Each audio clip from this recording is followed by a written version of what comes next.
नमस्कार, मैं हूँ Sujata Jairam Iyer. Bed number 13 season 3 ने अपने मन की बात लेकर एक बार फिर आपके साथ। इसके पहले मैंने एक आपको याद होगा एपिसोड किया था विक्टिम फर्स्ट पर। हम जब भी किसी क्राइम की बात करते हैं तो हम अक्सर जिसने क्राइम किया है यानी अफेंडर उसको कैसे पकड़ा जाए, उसके बारे में क्या क्या साक्ष्य मिले, कैसे उस पर गुनाह साबित हुआ, इस पर ज़्यादा काम करते हैं। जब जस्टिस आ जाता है उसके बाद हम विक्टिम के ऊपर बात करते हैं। जिसको सजा मिली वो तो जेल चला गया, पर जिसके साथ गुनाह हुआ था उसका क्या। फिर इस केस में चाहे हम रेप की बात करें या किसी के घर में चोरी हुई है उसकी बात करें या किसी की हत्या हुई है उसकी बात करें, गुनाहगार तो जेल चला गया, उसको तो सजा मिल गई, पर जो विक्टिम था उसके बारे में क्या हम सोचते हैं। यही सवाल मैंने पिछले एपिसोड में उठाया था और इसी सवाल पर आपके बहुत सारे कमेंट्स मुझे मिले थे, कुछ पर्सनल और कुछ थोड़े से डिस्कशन हमारे दोस्तों के बीच भी हुए थे। आज उसी का एक छोटा सा सार लेकर मैं ये दूसरा एपिसोड कर रही हूँ विक्टिम फर्स्ट पर। हमारा जो एंग्लो सेक्शन जस्टिस सिस्टम है उस पर हम अफेंडर के ऊपर ज़्यादा ध्यान देते हैं। हमारा जो भी सिस्टम है वो स्टेट गवर्न है, पुलिस के पास में है। जब भी कुछ ऐसा होता है हम पुलिस के पास जाते हैं, उसको बताते हैं कि हमारे साथ ये हुआ है, और फिर पुलिस उसमें जांच करती है और उस व्यक्ति को जिसने भी अफेंड किया है, जिसने भी गलती करी है, उसको पकड़ती है।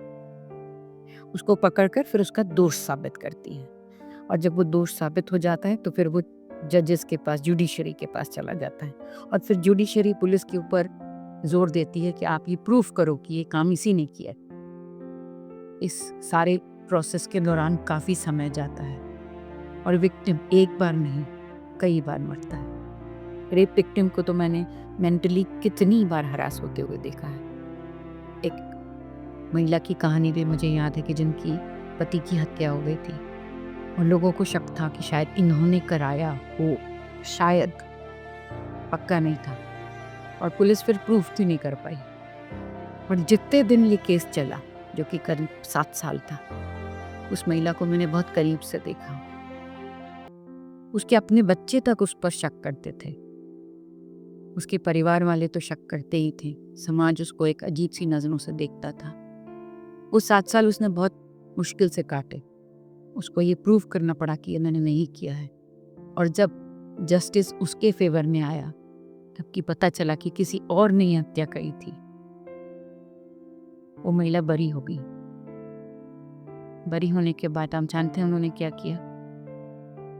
वो 1 साल रही और उसके बाद उन्होंने आत्महत्या कर ली। वो दबाव, वो बोझ वो सहन ही नहीं कर पाई। तो मेरा ये सोच है कि हमको विक्टिम के बारे में ज़रूर सोचना चाहिए। ऐसे ही रेप विक्टिम्स है। रेप विक्टिम्स मेंटली कितने बार विभिन्न विभिन्न तरीके के सवालों से बोझिल होते रहते हैं, गंदे गंदे सवाल उनसे पूछे जाते हैं, और अल्टीमेटली जब वो निर्दोष साबित हो जाते हैं तो वो आत्मग्लानि में इतने ज़्यादा भर जाते हैं, वो जो अपने आप में इतने सिमट जाते हैं, समाज से इतनी दूरी उनकी हो जाती है कि फिर से वापस समाज में आकर जीना बहुत मुश्किल होता है। बहुत थोड़ी ऐसी महिलाएं होती हैं जो कि हिम्मत के साथ फिर से समाज में आ पाती हैं। 80% ऑफ महिलाएं जो रेप विक्टिम्स हैं वो कभी नहीं आ पाती हैं। सेम एसिड विक्टिम्स के साथ देखें, या हम चोरी की घटनाओं के साथ देखें। चोरी के चोर को सजा तो हो गई, पर अगली बार हमारे घर में चोरी नहीं होगी, इसका क्या? ये सारा बोझ किसके ऊपर? विभिन्न देशों की जब मैंने स्टडीज करी कि वहाँ पे क्या होता है, तो ऐसा नहीं है कि हमारा कानून कंपनसेशन नहीं देता है। मैंने जब स्टडी करी तो मैंने पाया कि हमारे यहाँ भी जो एसिड विक्टिम होते हैं उनको 3 से 8 लाख, जो रेप विक्टिम है उनको 2 से 7, कुछ पर्सनल लॉस हुआ हो तो 3 लाख, परमानेंट डिसेबिलिटी में 2 लाख, ऐसे कंपनसेशन है। नालसा जो बना है, जिसको कि हम नेशनल लीगल सर्विस अथॉरिटी जो बना है, वो इस तरह के कंपनसेशंस पे ध्यान देता है। पर जो छोटी मोटी चोरी होती है और जो मानसिक क्षति होती है या सोसाइटी में फिर से सेटल होने का जहाँ सवाल होता है, उन सारे विक्टिम का क्या?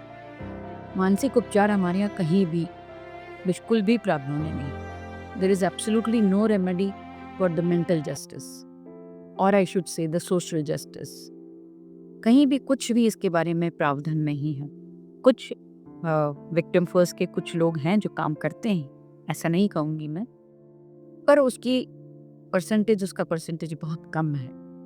विभिन्न देशों में जो विक्टिम्स होते हैं उनके बारे में क्या, तो मैंने देखा कि यूरोपियन यूनियन में एक लीगल स्कीम है, वहाँ पर काम करते हैं वो लोग, और अफेंडर का प्रूफ होने से पहले ही जिसके ऊपर भी वायलेंस हुआ है उसको थोड़ा थोड़ा कंपनसेशन मिलना शुरू हो जाता है। कि अमेरिका में भी office of victims of crime या डायरेक्टरी ऑफ इंटरनेशनल विक्टिम्स बनी रहती है, और उसमें भी उनको कुछ ना कुछ कंपनसेशन मिल जाता है।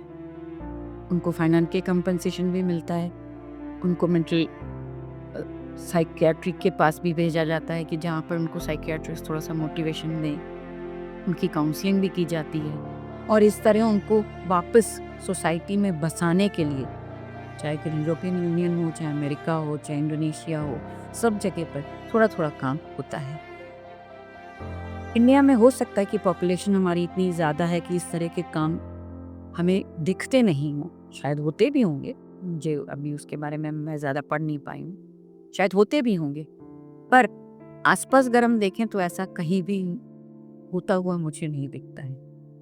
या हो सकता है कि इसका होता हो और हमें आइडिया नहीं, हमें लॉज के बारे में पता नहीं हो, या ऐसे कोई रिफॉर्मेटिव प्रोसेसेस हों और उनके बारे में हमें पता नहीं हो। मुझे ऐसा लगता है कि हमको विक्टिम के बारे में ज़रूर सोचना चाहिए, और एक कहीं ना कहीं अपनी सोसाइटी में हम सबको मिलकर विक्टिम्स के लिए कुछ ना कुछ करना चाहिए, ऐसी मेरी सोच है।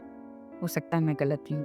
और जहाँ तक रोज़ी क्राइम होते हैं, रोज़ी कुछ ना कोई केस चलता है, रोज़ी किसी ना किसी का जजमेंट आता है, हम कहाँ तक सबका साथ देंगे, ये सोचना भी बिल्कुल सही है। पर समाज में अगर किसी एक विक्टिम को भी हमने सहारा दे दिया, मुझे लगता है कि हम एक बहुत बड़ा काम करेंगे।